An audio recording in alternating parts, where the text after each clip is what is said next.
Hello again, folks. Well, I finally got off my lazy ass and decided to do my gearbox tutorial. It's only going to be a quick one. It's probably going to be a bit crap. Any problems? Yeah, again, hit me in the comments. Okay, let's rock.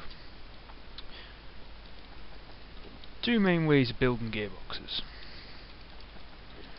You either make all the gears line up on one axis, so that way you can just do weld latches and weld all together, or you ball socket everything.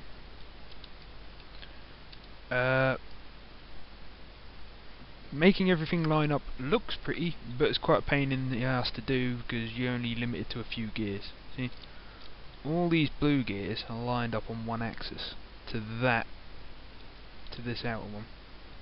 In this tutorial, all the blue gears are inputs, all the red gears are outputs. Okay? See, they're all lined up. To make a gearbox, you need at least one load of gears all lined up on one axis. You need that one because you need to weld latch. But you can also make the input one all line up as well.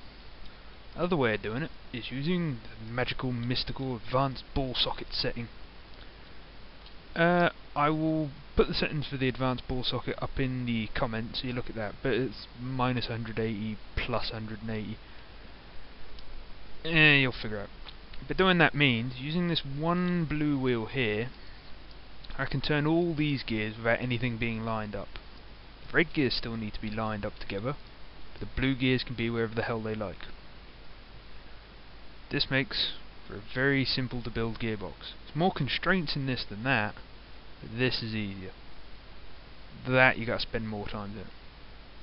See, they're all powered off that one blue wheel, ball socket there to there, there to there, and there to there, and they spin all these. Alright, you got that? Lined up, ball sockets. Lined up, ball sockets. So you've got power in, you've got some gears spinning.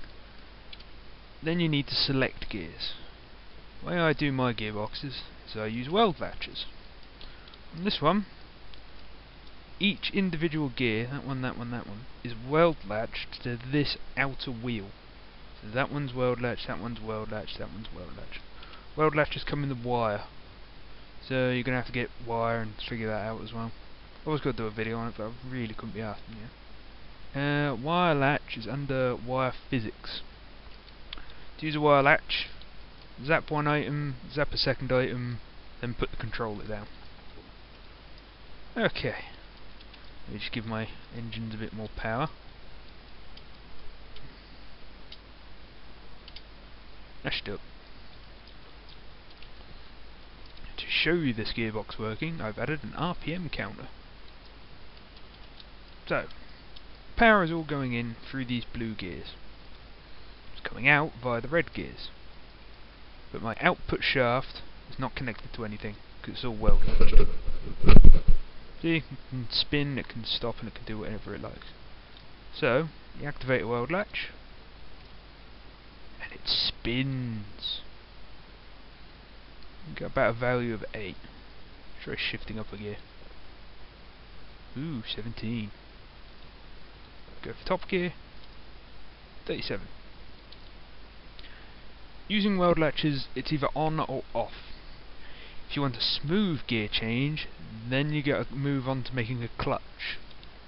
To use a clutch, very simple. Go over to Gmod, find the wired clutch tool. Very simple. Wired clutch tool is a variable friction axis. It has a controller as well, so I'll show you how it works. Zap it once, zap twice, third time for the controller. Controller you give an input value to of anything from 0 to whatever the hell you want. If you do 0 to 100, then just tell it to put a weld latch on. That's a fairly good system. Now then, why would you use a gearbox in a car? Go fast in Gmod, your engine's either on or off. If you do decide to put in a gearbox, you get a few variations of how fast your engine goes. You can have really low gears if you want to build a truck, which is something I'm actually currently doing for a competition, but I'm not sure I'm going to finish it. And if you want to try going faster, you can try high range gearing like that, get more speed out of it. Because as you can see here, this wheel ain't moving all that fast. We're getting a good bit of speed out the end. Alright, time to put this in the context of a vehicle. Okay, so putting this in the context of a vehicle. You've all seen my truck before. The thing about my truck is, it weighs about 6,000.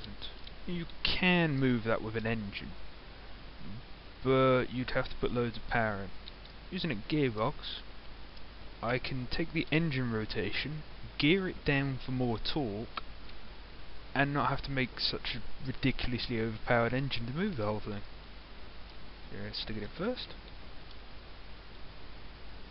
Yeah, she's giving me crap today. It's pretty much spinning. I've had to remove the clutch because that was all screwed up. As you can see, both wheels spinning around merrily. Because all my gearing goes down normally. Oh crap. You want to gear down your engines basically. You can gear them up, I wouldn't suggest it. Go from first to second. Not used second before. So you can have a low gear just to get everything moving.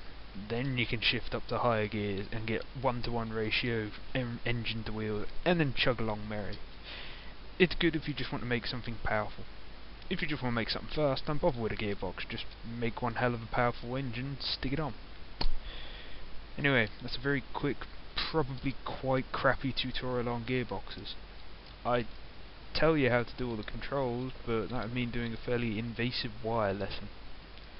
Anyway, I beget them, and I make crappy tutorials. Even though everyone say I don't. You people love me. I feel so loved. Blarg.